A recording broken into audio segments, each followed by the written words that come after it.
Assalamualaikum dan selamat datang kepada semua. Saya Kamal Alik daripada Kenanga Futures Sdn Bhd ingin mengucapkan terima kasih kepada anda semua sebab sudi meluangkan masa berharga anda untuk menyertai webinar kami pada malam ini.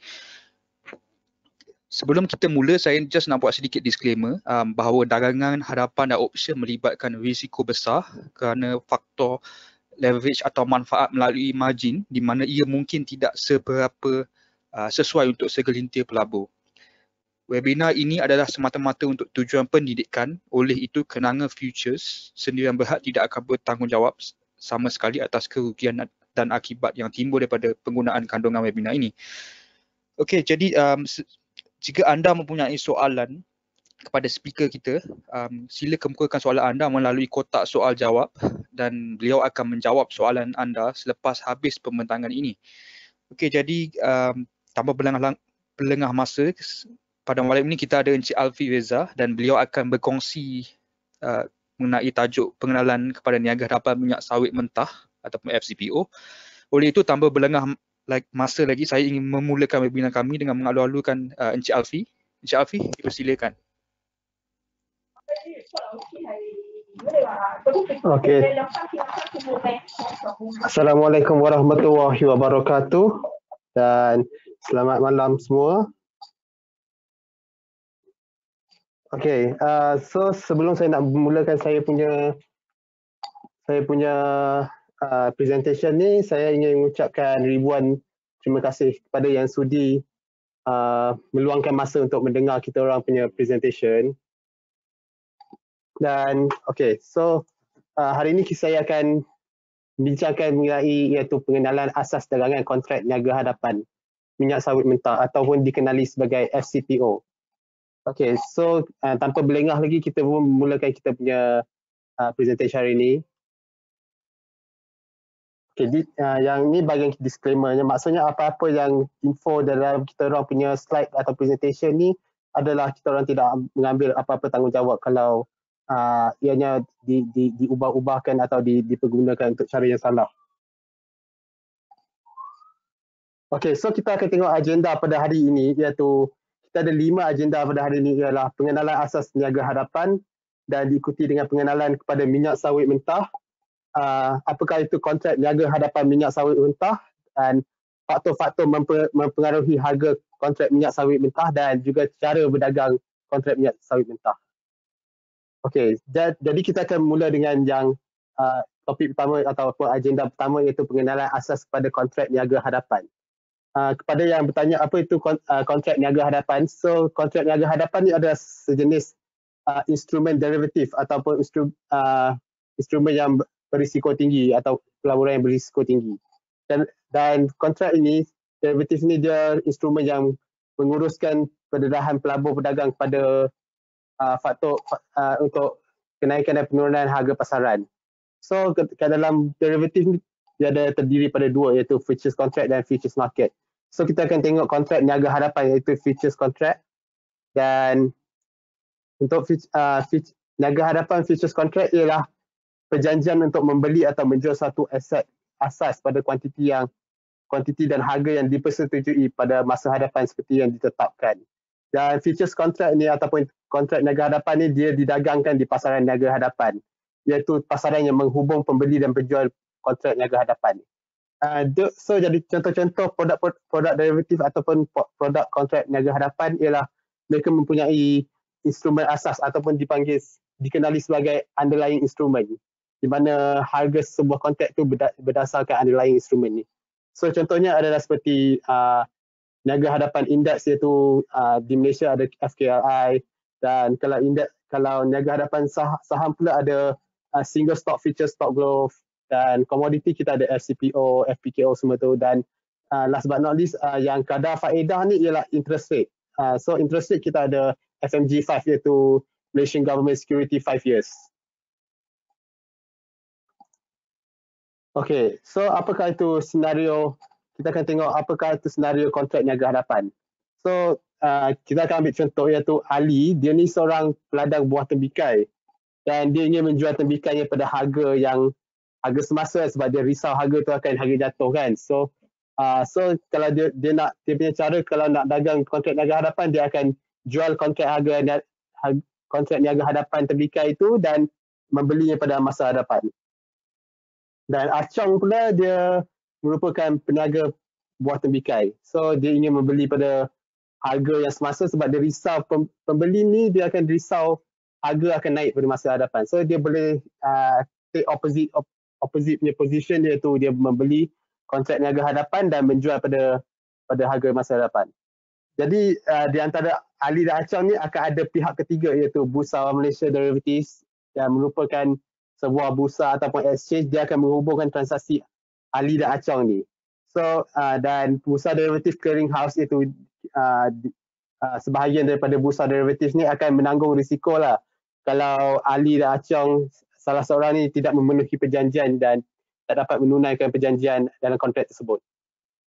Okey, ini ialah diagram yang menunjukkan bagaimanakah pasaran niaga hadapan ni beroperasi. So untuk sebagai contoh, pembeli ni kalau dia nak buat satu pesanan untuk membeli, dia akan pesanan daripada broker. Broker ni adalah sama ada iaitu investment bank atau apa-apa futures broker yang akan menjadi intermediaries antara pembeli dan penjual.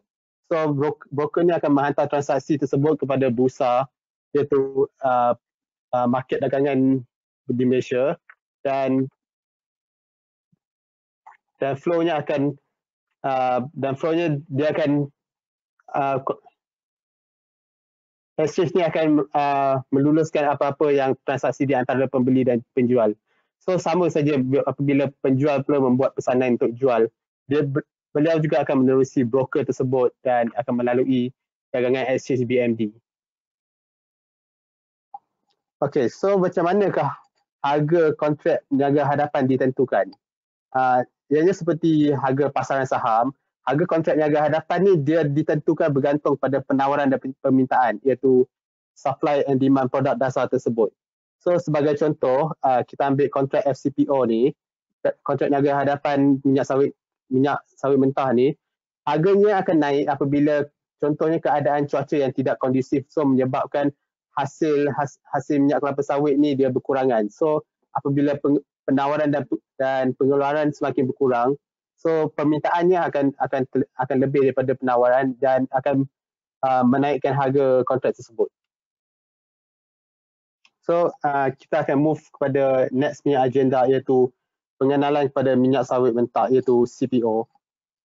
Okey, ramai yang sudah tahu apa itu minyak sawit mentah, tapi so hari ini saya akan explain lagi terperinci apakah minyak sawit mentah tu. Minyak sawit mentah ni ialah sejenis minyak sayuran yang diperoleh daripada buah atau benih kelapa sawit, yang buahnya iaitu dipanggil sebagai palm kernel atau palm oil fruit. So minyak kelapa sawit ni dia antara minyak sayuran yang paling banyak digunakan di serata dunia. Kalau compare dengan minyak sayuran yang lain, minyak kelapa sawit yang paling banyak diguna di dalam pasaran global. Dan penggunaan dia memang luas daripada aspek pemakanan, produk penjagaan diri dan juga bahan bakar. Dan minyak sawit ni juga dia terbahagi daripada 3 untuk informasi tuan-tuan dan puan-puan, iaitu dia terbahagi pada crude palm oil, iaitu minyak sawit mentah, minyak sawit kernel, crude palm kernel dan juga minyak sawit palm olin. Okey, apakah kegunaan minyak sawit dalam kehidupan seharian? Kita boleh tengok yang kegunaan minyak sawit ni amat luas. Dia boleh dijadikan sebagai produk kecantikan seperti gincu dan produk-produk keperluan harian seperti shampoo, margarin dan juga digunakan dalam pemakanan seperti coklat, mi segera. Dan apa keistimewaan minyak sawit mentah ni, dia juga boleh digunakan sebagai bahan bakar bio. Bahan bakar bio ni ialah iaitu petroleum ataupun bahan bakar yang dicampur dengan minyak sayuran, supaya dia akan ada percentage percent daripada bahan bakar tu akan digabungkan dengan minyak sawit ni. So dia akan kurangkan penggunaan minyak bahan bakar tu, bahan bakar api yang biasa punya. Okey, ini ialah satu carta yang menunjukkan penggunaan minyak sayuran global. Okey, di sini kita boleh nampak ada macam-macam jenis minyak-minyak sayuran yang digunakan seperti rapeseed oil, olive oil, coconut oil, peanut oil, dan juga minyak sawit minyak yang terkenal iaitu soybean oil. Dan apa yang boleh dibanggakan dari ini ialah minyak sawit mentah adalah minyak yang paling banyak diguna daripada tahun 2013 hingga 2020. Ini menunjukkan yang minyak sawit mentah ni menguasai pasaran global minyak sayuran.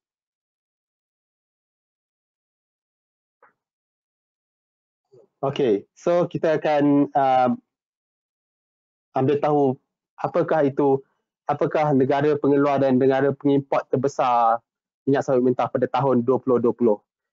So based on the statistik yang kita orang dapat, so pengeluar yang terbesar adalah Indonesia dengan 43.5 juta tan dan diikuti dengan negara kita iaitu Malaysia dengan 19.9 tan, dan Malaysia dan Indonesia memang akan mendominasikan dalam pasaran pengeluaran minyak sawit mentah ni, dan diikuti dengan negara Thailand, Colombia dan juga Nigeria. So pengimport terbesar pula iaitu pengimport yang dia orang demand minyak sawit mentah daripada negara-negara pengeksport, negara-negara pengeluar ni. So negara India ialah mencatatkan sebagai pengimport terbesar iaitu dengan 8.7 juta tan permintaan mereka, dan diikuti dengan China 6.9 juta tan. EU jatuh ke nombor ketiga iaitu 6.7 juta tan dan diikuti dengan Pakistan dan juga Bangladesh. Okey, sekarang kita dah tahu asas minyak sawit mentah, kita akan tengok pada kontrak niaga hadapan minyak sawit mentah ataupun dikenali sebagai FCPO.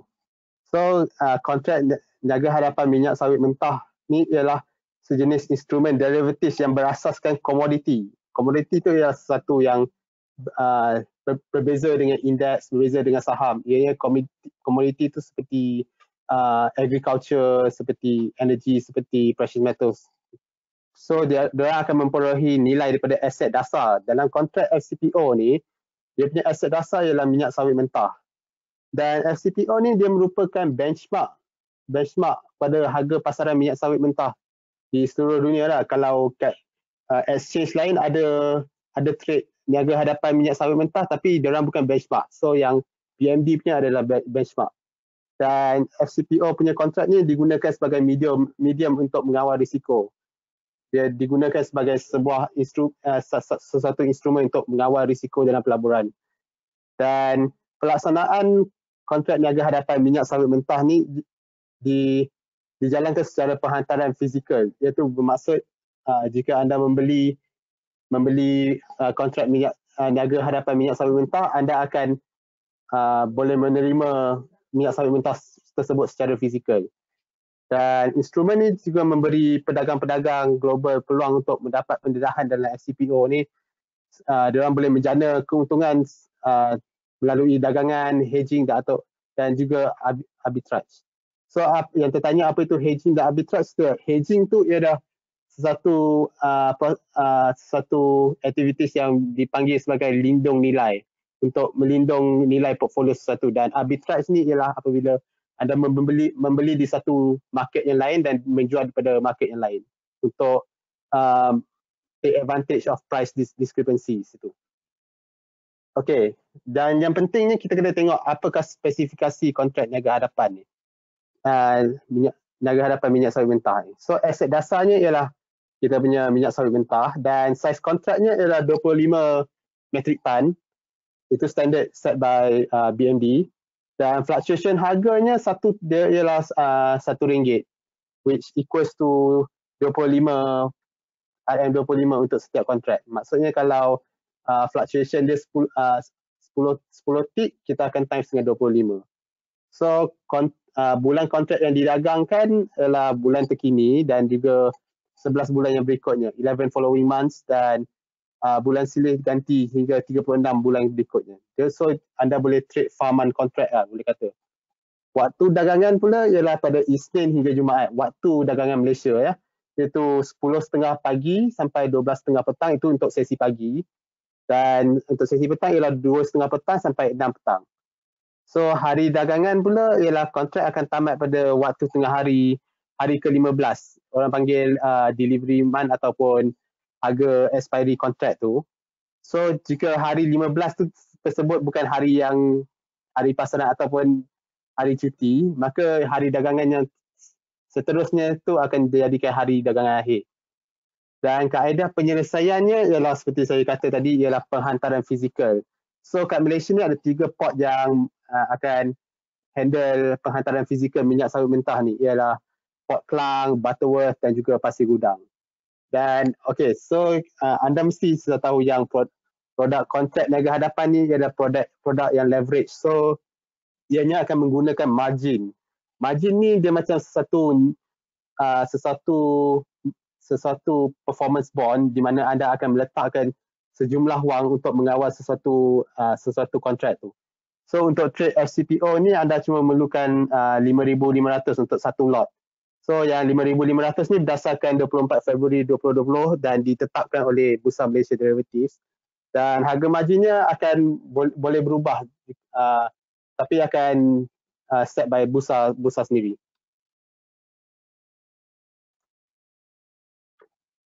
So yang tertanya tadi pasal macam mana penyelesaian kontrak niaga hadapan ni, kita boleh tengok dia ada 2 jenis penyelesaian ni, iaitu secara tunai atau secara fizikal. So secara tunai ni, apa yang kita kena faham ialah pembayaran tunai ni akan dibuatkan berdasarkan terma kontrak. Contohnya kalau macam indeks punya kontrak niaga hadapan indeks, kita tak boleh deliver indeks KSCI itu kepada participant. So kita akan cash settle. Maksudnya kita akan ambil jurangan antara harga beli dengan harga jual dia. Dan cara ini dia dilaksanakan apabila penghantaran fizikal tak boleh dilakukan. Macam saya cakap tadi, indeks, interest rate, kadar faedah memang tak boleh, kita tak boleh buat physical delivery. Dan FCPO ni, apa yang buat dia istimewa ialah FCPO yang niaga kontrak hadapan minyak sawit mentah ni dia boleh diselesaikan secara tunai apabila dagangan kontrak tu ditutup sebelum hari penghantaran bulanan. Sebelum delivery date, kalau anda dah tutup kontrak tu, anda akan cash settle anda punya transaction. So sebagai contoh, pada harga dagangan anda beli kontrak tu ialah pada harga 3,950 dan harga penyelesaian dia punya settlement price jadi RM4,000. So dari sana anda akan untung 50 mata kat situ. 50 mata tu akan times dengan kali dengan RM25. So anda akan untung RM1,250 dan dia akan kreditkan kepada akaun anda bila anda buat withdrawal ataupun pengeluaran duit. Dan untuk secara fizikal ni, kebanyakan komoditi akan ada penyelesaian itu secara fizikal. So dia akan dilakukan daripada penjual daripada bursa dan akan dihantarkan kepada pembeli. Dan transaksi ni dia perlu terperinci kerana dia akan fix dengan terma kontrak tersebut. Dan seperti saya kata tadi, komoditi yang paling banyak berasaskan penghantaran fizikal. So, sebagai contoh harga belian ni RM4,000. Jika anda beli pada harga RM4,000 FCPO punya kontrak, dan kita akan times dengan 25 iaitu size kontrak tadi. So harga jumlah bulat dia ialah RM100,000 untuk whole physical delivery tu. Jadi jika anda ingin mengambil bahan tersebut secara fizikal, anda perlu menyediakan RM100,000 untuk menerima barangan fizikal tu, sebab itu memang disetkan oleh bursa. Sekarang kita tengok demografik pasaran niaga hadapan minyak sawit mentah ni. So di dalam niaga hadapan minyak sawit mentah ni, dia ada participated by local, iaitu local punya participant seperti local punya palm manufacturer, palm miller semua tu. Dan domestic retail tu ialah seperti pelabur runcit semua, foreign retail, domestic institution dan juga foreign institution. Ini menunjukkan yang demografik pasaran niaga hadapan minyak sawit mentah ni amat terkenal sampai ianya digunakan oleh institusi yang besar daripada luar negara dan juga di dalam negara. So kita akan tengok dua benda penting dalam kontrak niaga hadapan, iaitu jumlah dagangan dan kontrak terbuka ataupun dikenali sebagai volume dan open interest. So diagram ni dia ambil tahun 2020 yang latest punya last year. kita akan nampak dekat sini yang volume jumlah dagangan dan kontrak terbuka untuk niaga hadapan minyak sawit mentah amatlah kuat sekali kerana jumlah dagangan dan kontrak terbukanya sentiasa dalam jumlah yang amat besar sekali. Dan kalau kita membandingkan dengan niaga hadapan FKI iaitu indeks punya niaga hadapan, FCPO lebih banyak participation kat dalam market tu. Okay, so kita nak tengok statistik untuk niaga hadapan minyak sawit mentah untuk tahun 2020. Okay, untuk average untuk purata volume harian kita ada 58,439 kontrak yang direkodkan oleh Bursa Malaysia, dan purata open interest ataupun kontrak terbuka ialah 207,000 kontrak. Dan pergerakan harga FCPO niaga hadapan minyak sawit mentah ni, average-nya, daily average movement dia adalah dalam RM75 ataupun dikenali sebagai 75 tick lah. So kat sini dia akan memberikan anda peluang, contohnya 75 tick tu anda akan boleh buat, ada potensi untuk membuat keuntungan sebanyak RM1,875 sehari. Kalau kita ambil 75 tick tu kali dengan RM25 contract size. Okay, so untuk menambah lagi ilmu pengetahuan tuan-tuan dan puan-puan, kita boleh tengok kat sini ialah trading platform, dan trading platform ni dia akan ada senaraikan, contoh kita tengok yang FCPO ni, niaga hadapan minyak sawit mentah ni, yang sebelah kiri ni ialah bulan kontrak. Kita akan boleh nampak H, J, K, M, N, Q, U, V dan X. So alphabet ni dia represent contract month. Contohnya untuk H dia represent untuk bulan March, J dia represent untuk bulan April, dan K pula dia represent untuk bulan Mei. Okay, yang nominal ni ialah harga pasaran, harga yang didagangkan pada harga semasa lah. Dan kita boleh tengok yang ni ialah harga membeli dan harga penjual, bid dan ask. Dan volume pula ialah number of transaksi kat dalam contract month tu. Contohnya kita tengok kenapa Mei ni dia punya volume paling tinggi kat 1297. Ini kerana contohnya Mei, yang bulan March ni ialah spot month. So active month akan 3 bulan ahead daripada spot month. March, April dan Mei. So Mei ni akan didagangkan dalam volume yang paling besar di kalangan contract month yang lain kat sini. Okey, ramai yang tanya adakah niaga hadapan minyak sawit mentah ni mematuhi syariah, sebab pada pelabur-pelabur yang beragama Islam mereka akan risau tentang syariah compliance sesuatu instrumen tu. So untuk mengurangkan kekusutan dalam minda anda, niaga hadapan minyak sawit mentah ni adalah patuh syariah, kerana Suruhanjaya Security Malaysia dan juga Bursa Malaysia pun sudah mengeluarkan keputusan, iaitu Majlis Penasihat Syariah sudah mengumumkan yang bahawa kontrak niaga hadapan minyak sawit mentah ni adalah diharuskan sebab dia dah selaras dengan prinsip-prinsip syariah. So anda tak perlu risau lah kalau orang cakap kontrak ni tak syariah ke apa, sebab dia memang dinyatakan oleh Suruhanjaya Security sudah memastikan yang produk ni memang syariah compliant punya produk. Okay, so kalau kita ingin mengetahui niaga hadapan kontrak minyak sawit mentah ni, kita kena faham faktor-faktor yang mempengaruhi harga dia. So faktor-faktor dia ada 6 yang paling mainnya, yang utama, iaitu pengeluaran ataupun dipanggil sebagai supply, demand, permintaan, dan juga komoditi saingan, dasar kerajaan negara pengeksport dan pengimport, pergerakan mata wang Malaysia Ringgit dan USD, dan juga data industri dan juga kargo. Kita akan tengok secara terperinci satu-satu faktor ni. So untuk pengeluaran, kita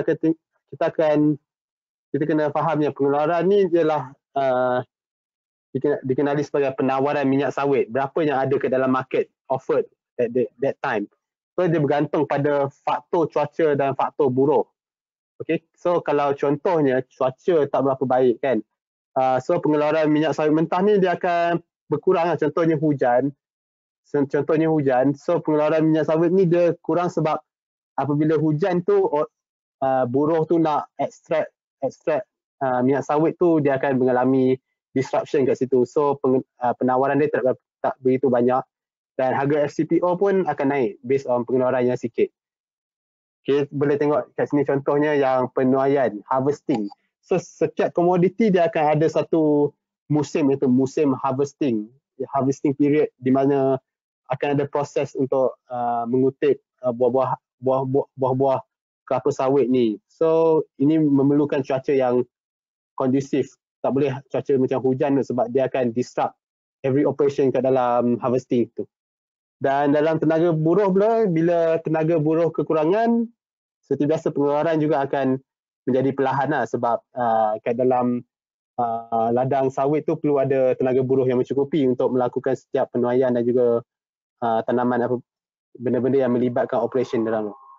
Dan apabila jumlah pengeluaran minyak sawit ni turun, simpanan stok ataupun kita panggil sebagai ending stockpile pun akan menurun, sebab bila penawaran yang sikit, so ending stockpile tu dia takkan refill lah. So ending stock ni bila turun, harga minyak sawit dia akan naik sebab kita punya inventory semakin mengecil. So contohnya tadi pengeluaran kita akan tengok dua paling besar lah, iaitu Malaysia dan Indonesia lah. Okay, ni contoh news yang mengenai pengeluaran.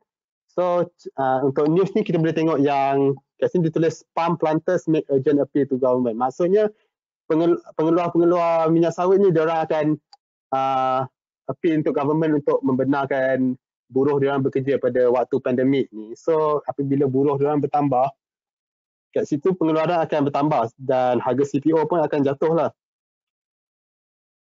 Dan kita akan move forward, iaitu pada permintaan pula, iaitu demand. So permintaan minyak sawit mentah ni dia akan naik pada musim perayaan. Ini memang faktor-faktor perayaan orang panggil. Pada hari Lunar New Year, Deepawali, Hari Raya Aidilfitri, Ramadan. So demand minyak sawit ni memang akan menaik.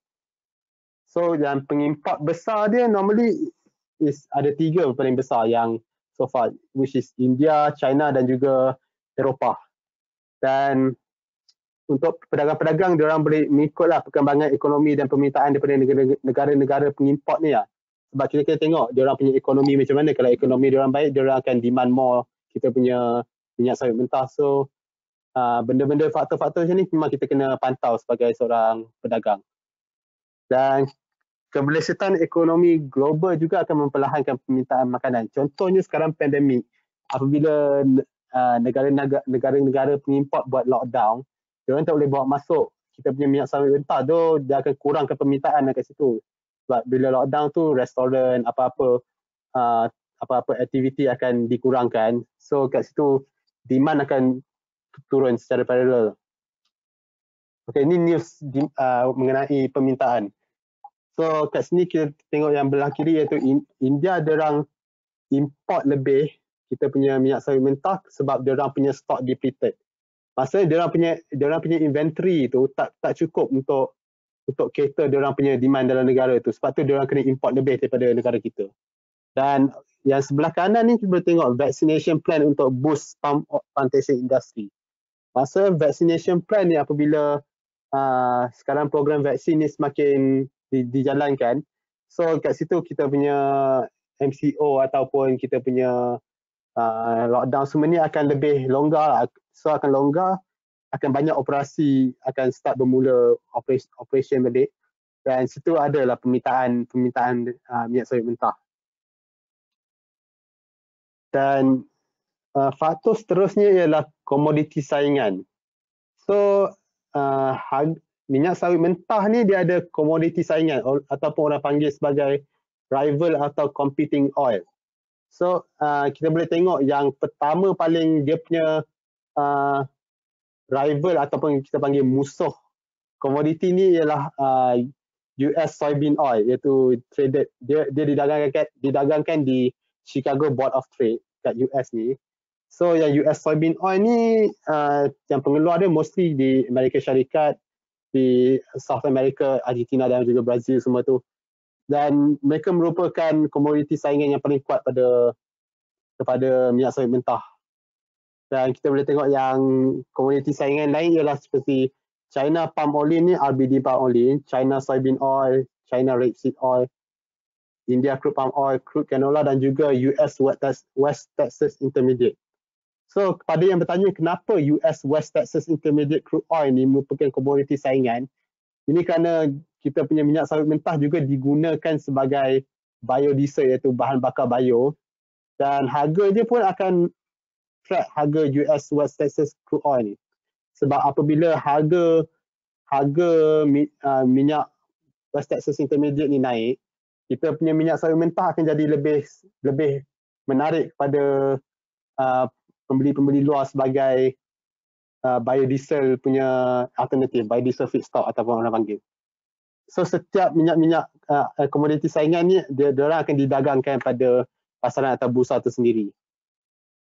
Okay, ini correlation. Correlation ni kita nak tengok betapa kuatnya correlates harga komoditi dan juga berbanding dengan harga minyak mentah dan minyak sawit mentah.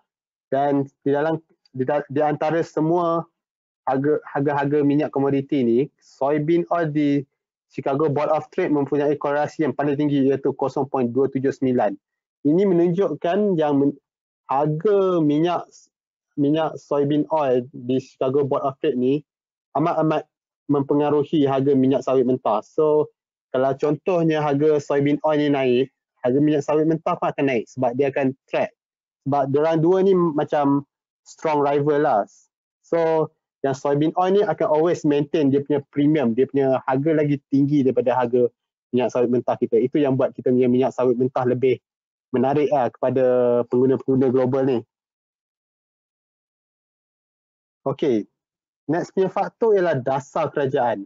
Dasar kerajaan ni kita tengok macam mana perubahan dasar dalam sesebuah negara, iaitu negara ekspor ataupun import.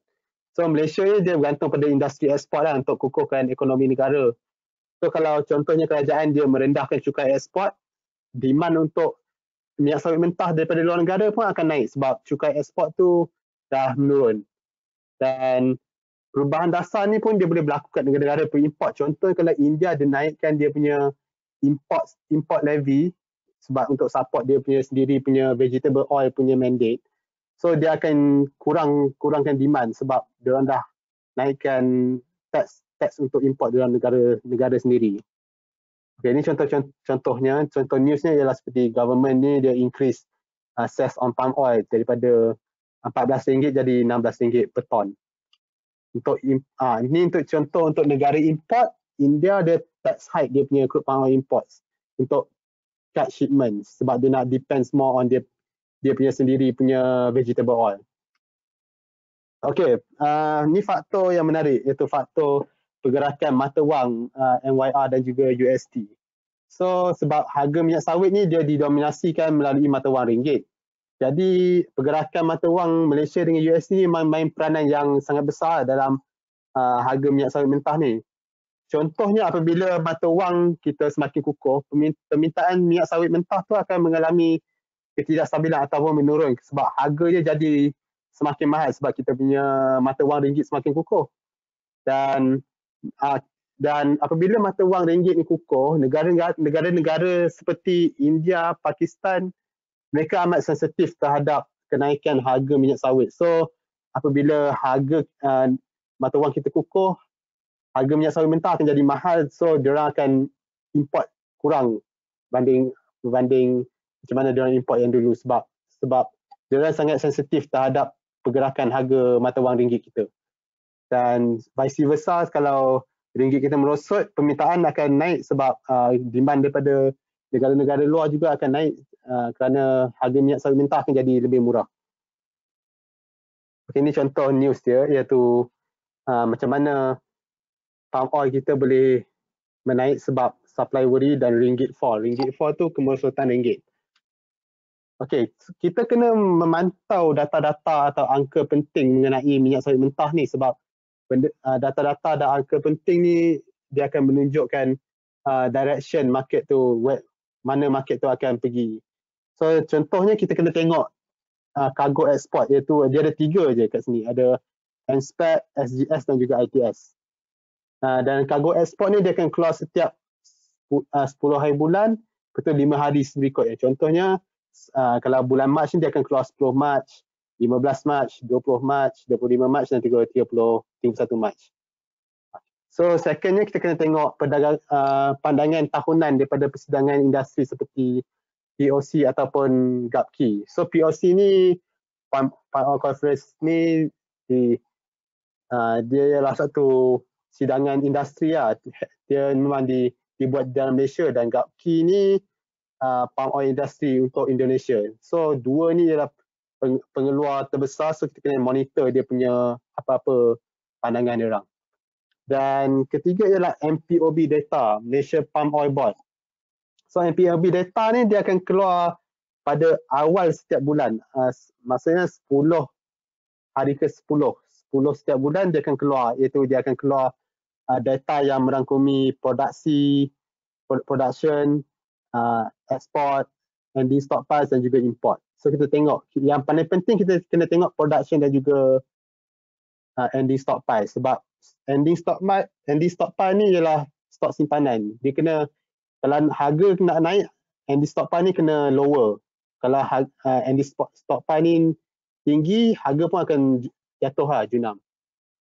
Okay, ni contoh data penting dia daripada MPOB punya data. So kita akan compare previous month to the current month lah. Contohnya untuk February kita akan compare dengan January punya. Okay, so apakah hubungan antara supply, demand dan harga? So untuk tengok ni kita kena faham yang apabila contohnya permintaan menaik tapi pengeluaran tu dia stay je, dia tak bergerak, harga tetap menaik. Harga tetap naik sebab permintaan tu yang penting. Permintaan tu akan mempengaruhi ekspor. Dan apabila permintaan pula menurun dan pengeluaran menaik, harga akan turun kerana permintaan ekspor akan jadi makin rendah dan supply akan menaik. Dan ketiga, kita akan tengok apabila permintaan pula naik, pengeluaran turun. So harga dia memang akan, orang panggil jump lah, harga dia akan propel higher sebab export will be higher and supply will be lower. Dan ini kalau worst, dalam keadaan yang teruk ialah permintaan turun, pengeluaran turun, harga dia akan stagnan. Dia tak macam, dia indecisive, dia tak ada movement nak naik ke nak turun macam tu. Dan kalau harga, kalau permintaan naik dan pengeluaran naik, harga dia juga akan stagnan sebab dia macam permintaan tu, ekspor dia akan still naik tapi dia punya supply pun naik. So market tu dia tak ada direction nak move ke mana. Okay, ni kita kena tengok perbandingan data MPOB dengan harga minyak sawit mentah pada tahun 2020. So kita boleh tengok yang harga dia semakin naik daripada awal Januari sampai ke Disember. Ini kerana kalau anda tengok di bahagian hijau ni, di hijau dan merah ni, ekspor dan ending stockpile ni memang main peranan. Contohnya ending stockpile ni start daripada Mei ni, dia akan dia dalam trend yang menurun. Apabila kita punya inventory menurun, makin berkurangan, harga akan naik sebab tak cukup penawaran, tak cukup inventory untuk cater demand. Okay, so kita dah tahu semua pasal apa itu minyak sawit mentah dan juga kontrak hadapan dia. Sekarang kita kena tahu cara nak berdagang niaga hadapan minyak sawit mentah ni. So kita kena tengok beberapa step yang penting apabila kita berdagang niaga hadapan minyak sawit mentah ni. Contohnya kita kena sentiasa pantau pergerakan harga minyak saingan dia. Dan normally untuk traders minyak sawit mentah ni, dia orang akan pantau minyak-minyak saingan yang kompetitif ataupun yang bertarung dengan minyak sawit mentah ni. Contohnya CBOT punya soybean oil, DCE punya RBD palm oil, dan juga WTI punya crude oil. So tiga harga ni akan efek harga minyak sawit mentah. So enhance dia akan efek sekali kontrak punya harga tu lah. Dan ini faktor, ini ialah satu yang menarik. harga niaga hadapan minyak sawit mentah ni dia setiap kali open trading dia akan mengalami pergerakan jurang ataupun kita panggil sebagai gap up atau gap down. Ni dekat dalam pasaran saham pun ada ni pada waktu pembukaan dia. Ini kerana contohnya apabila kita ambil contoh yang harga overnight soybean, harga semalaman yang soybean di seaboard ni menaik. So apabila dia menaik dengan kadar yang besar, harga niaga hadapan minyak sawit juga akan mengalami gap up, iaitu pergerakan harga yang besar. Dan gap up ni memang kita kena sentiasa berhati-hati sebab selalu pedagang dia akan terperangkap dalam situasi gap up ni sebab harga tu kadang-kadang dia gap up, dia akan gap pada orang panggil highest point pada of the day tu hari tu. Dan lepas tu kita kena tengok jangkaan permintaan ni, orang panggil expectation of demand and supply of minyak sawit mentah tu lah. Dia memang penting lah sebab kita kalau nak tengok data ekspor atau data MPOB, dia akan keluar pada hari-hari tertentu. So untuk hari-hari yang tak ada data ekspor, tak ada MPOB, kita kena tengok dia punya expectation, dia punya jangkaan. So mostly market akan ada forecast ataupun estimate penawaran dan juga permintaan minyak sawit mentah ni. So kita kena tengok kalau contohnya dia estimate ekspor dan permintaan akan naik, harga pun akan menaik mengikut estimate tu. So seterusnya kita kena, apabila kita dagang niaga hadapan minyak sawit mentah ni, kita tahu ianya merupakan instrumen derivatif dan ianya leverage dan sangat berisiko tinggi. Kita kena sentiasa menetapkan stop loss order ataupun stop loss point ni. So stop loss point ni dia punya fungsi sebagai untuk melindungi modal kita dan juga untuk mengelak risiko overloss. Apabila anda berdagang produk derivatif ni, risiko overloss tu ialah anda akan rugi lebih pada apa yang anda letak. Contohnya anda letak RM1,000, anda akan rugi lebih pada RM1,000. Itulah risiko overloss. So sebab itulah stop loss order ni amat penting untuk lindung modal dan juga mengelakkan situasi tersebut. Dan pergerakan niaga hadapan minyak sawit mentah ni dia sangat-sangat volatile. Dia turun naik sangat laju. So kita akan sarankan pedagang untuk meletak stop loss yang memadai lah. Memadai itu maksudnya stop loss yang lebih kondusif, akan lebih related to the risk reward, iaitu risiko ganjaran. Contohnya kalau anda letak target profit anda 30%, anda tak boleh letak anda punya stop loss 5% atau 3% kerana stop loss tu sangat-sangat rendah. So sebabkan volatility niaga hadapan minyak sawit ni, dia akan makan anda punya stop loss. So stop loss anda kena memadai, lepas tu anda punya ganjaran pun kena more than anda punya stop loss, anda punya target profit. Okey, yang terakhir ni kita kena sentiasa awasi the potential, keberangkalian pengambilan untung ataupun market kita akan panggil profit taking bila sentimen tak seberapa. Contohnya pada hari ini kita punya kontrak niaga hadapan dah naik 10 hari straight, tetapi hari ini dia akan jatuh kerana profit taking sebab sentimen tak bagus. Sentimen tak bagus tu boleh dijadikan kerana harga minyak saingan dia jatuh, expectation production dia naik, benda-benda yang akan menyebabkan pedagang-pedagang melarikan diri ataupun mengambil profit kerana tak nak mengalami kerugian di situ. Okay, so saya dah explain cara berdagang. So kenapa anda perlu berdagang bersama Kenanga Futures ni? So Kenanga Futures ni ialah broker derivatif yang mempunyai pengalaman experience lebih 20 tahun lah. Kita orang dah memenangi anugerah di peringkat antarabangsa dan di peringkat lokal pun ada award by Bursa semua. Dan platform kita orang boleh kata canggih dan boleh diakses di komputer dan juga di mobile platform, di telefon pintar anda. Dan kita orang punya services, kita akan provide komentari harian mengenai pasaran domestik ataupun luar negara. iaitu produk-produk daripada Bursa Malaysia Derivatives ataupun CME, Chicago Mercantile Exchange. Dan kita orang punya trading desk dia almost 24 hour. Kita orang ada 23 jam punya standby untuk bantuan apa-apa teknikal mengenai platform ke, account trading ke, atau anda ingin memberi order ke, kita orang sentiasa ada standby trading desk untuk bantu anda. Dan last but not least, kita orang juga ada memberi notifikasi atau berita terbaru berkaitan dengan pasaran. So yang berita-berita ni akan kita orang share melalui email, WhatsApp dan juga Telegram. So itu merangkumi apa yang saya punya presentation pada hari ini. So saya akan open untuk apa-apa sesi soal jawab mengenai apa yang dibincangkan. Okey, terima kasih Cik Alfi. So sekarang ni kita berada di sesi soal jawab. Oleh itu kepada semua pendengar-pendengar yang ada soalan boleh type dekat kotak soalan box kat situ, dekat bawah tu, bawah kanan anda. Okey.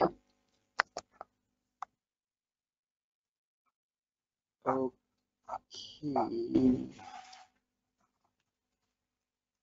Kita ada beberapa soalan masuk. Okey. Teruskan kepada siapa yang ingin bertanya soalan kepada Cik Alfi, boleh type dekat kotak.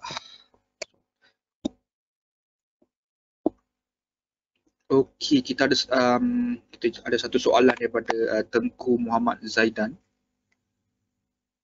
Okey, Tengku Muhammad Zaidan tanya, gold price movement ada efek harga FCPO tak? Soalan dia tadi, Encik Kamal, gold price movement. Yes, ada efek FCPO. Maksudnya harga emas ke? Betul, harga emas. So kalau kita compare komoditi agriculture seperti minyak sawit mentah ni, harga emas memang tak ada efek apa-apa. Harga emas ni dia akan efek pada komoditi seperti precious metal. So harga emas ni kalau boleh dikatakan memang tak ada efek apa-apa pada FCPO. Sebab FCPO ni memang dia solely depend pada harga-harga komoditi saingan, dan juga, kalau paling pun dia akan depend pada pertukaran mata wang seperti saya cakap tadi, MYR dengan USD. Okey, terima kasih Cik Alfi. And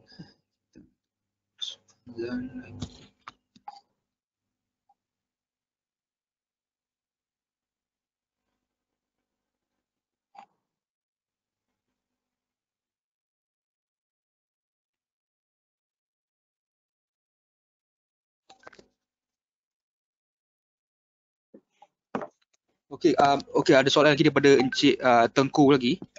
Dia tanya, boleh tolong explain sedikit macam mana nak proses intraday untuk FCPO? Encik Alfi. Okey.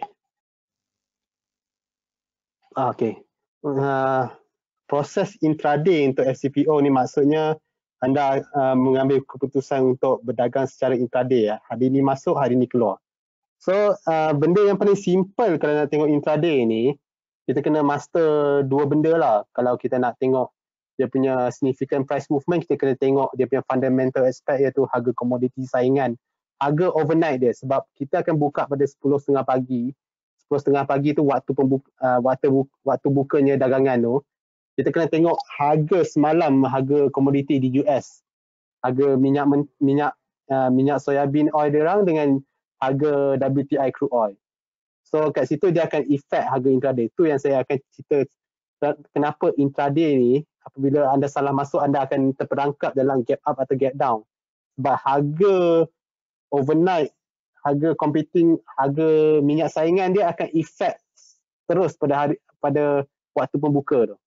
So kalau untuk take advantage of the volatility dalam dagangan intraday ni, anda kena pandai tengok chart.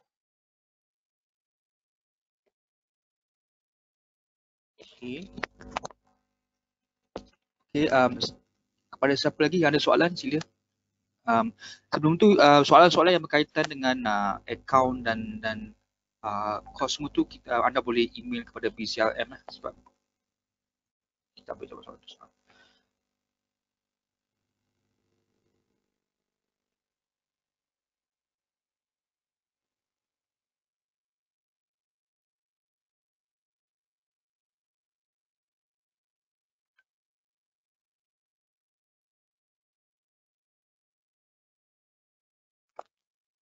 Okey, kita ada soalan seterusnya daripada Encik Amir Sufian. Encik Amir tanya, pergerakan harga daily tu sepanjang hari tu ada uh, effect by apa? Dipengaruhi oleh apa? Encik Amir.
Okey, untuk soalan tadi tu harga untuk intraday macam mana di-effect. So kita akan tengok fundamental aspect lah. Fundamental aspect ni dia akan effect pada jangka masa panjang, jangka masa pendek dan juga intraday. Sebab harga-harga komoditi saingan ni dia didagangkan pada waktu yang sama dengan kita punya SCPO trading hours. So kat situ dia akan bersaing harga di situ dan akan totally impact harga intraday tu. Okay. Soalan daripada Encik Lee Chin Yong, satu kontrak perlu deposit berapa? Encik Hafiz. Okay, so nak trade CPO ni satu kontrak, kalau anda nak trade secara overnight, iaitu anda nak beli hari ni dan jual pada hari esoknya atau hari yang bukan hari ni lah, maksudnya anda perlu deposit 5,500 saja. Itu memang standard punya initial margin untuk start berdagang SCPO. Kalau anda nak jenis intraday player, anda akan dikenakan harga separuh harga daripada intraday, separuh harga daripada overnight margin tu. Iaitu untuk intraday anda cuma perlu RM2,750 je untuk trade intraday. Tapi anda kena masuk hari ni dan keluar hari ni lah, sebab kalau anda simpan untuk overnight, anda akan dikenakan margin call. Margin call tu dia akan broker akan suruh anda top up duit sebab anda punya low equity balance. Okey. Ada satu soalan daripada Encik Zulkifli. Encik Zulkifli yang kenanga guide clients on the entry price. Dia tanya, will kenanga guide clients on the entry price? Oh, okay.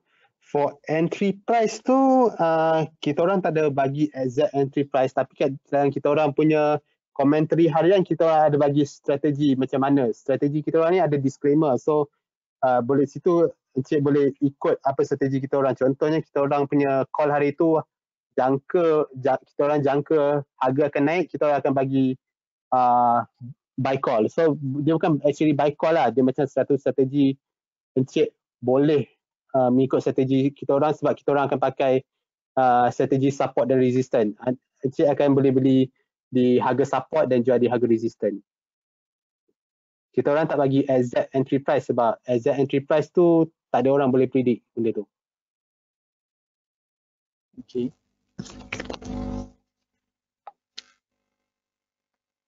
Dan lagi sekali ingatan soalan-soalan yang macam charges dan berkenaan dengan account sebagainya, anda boleh email bcrm@kenanga.com.my untuk tanya lebih lanjut. Okay. Kalau Encik Afi ada masa untuk jawab lagi satu soalan? Ada. Saya ada masa. Okay. Kita satu soalan daripada Mr. Chong Long Chua, okay, walaupun dia tanya, walaupun buat intraday trading, kenapa masih ada gap yang di waktu pagi dan petang? Oh, okay. So gap up ni, seperti macam saya cakap, harga ni dia akan mengalami gap up disebabkan faktor komoditi saingan, faktor demand dan supply dalam kontrak tu. So kalau gap up pada waktu pembukaan trading tu memang normal lah untuk CPO. Dia akan gap up atau gap down lah. Orang panggil gap jurang ni. Jurang ni sama ada kalau pergerakan overnight punya harga komoditi saingan tu besar, dia punya gap untuk opening CPO nanti dia akan besar juga. Dan pada waktu evening session start at 2:30 pun dia akan mengalami gap up. Dia memang depends on how the supply and demand on the market works lah. So kalau masa contohnya petang tu dia keluar news yang akan affect sentiment. So petang tu ada possible dia akan gap down, gap up.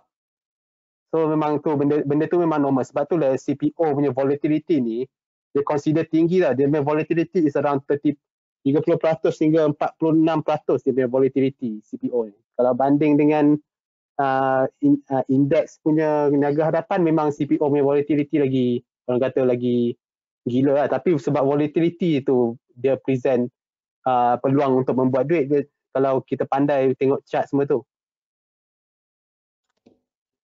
Okay, soalan terakhir daripada Hazijah Yusof.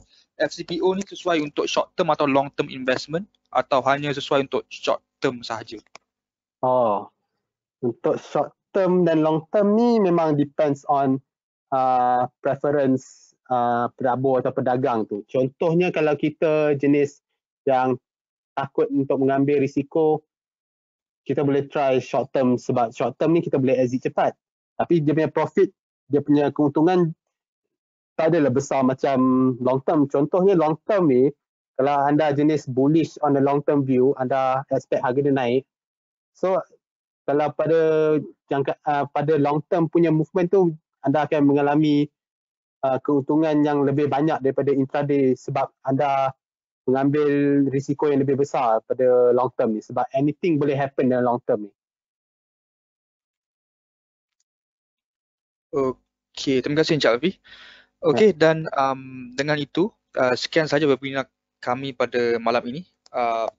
Terima kasih kepada yang kami ucapkan kepada semua pendengar dan pendengar. Sekiranya anda mempunyai lebih soalan, silakan hantarkan email kepada kami di bclm@kenanga.com.my yang ada kat depan anda itu. Kami hargai anda berada di sini dan kami harap anda jangan lupa menilai webinar kami dan maklum balas anda sangat dihargai. Okey, so lepas habis webinar ni anda akan dapat survey punya form untuk menilai webinar ni lah, session ni. Sekali lagi terima kasih dan moga kita berjumpa lagi dalam webinar-webinar dan seterusnya. Sekian, Assalamualaikum dan selamat malam. What are you clicking? Click KenangaFutures.com.my, Malaysia's leading derivatives broker.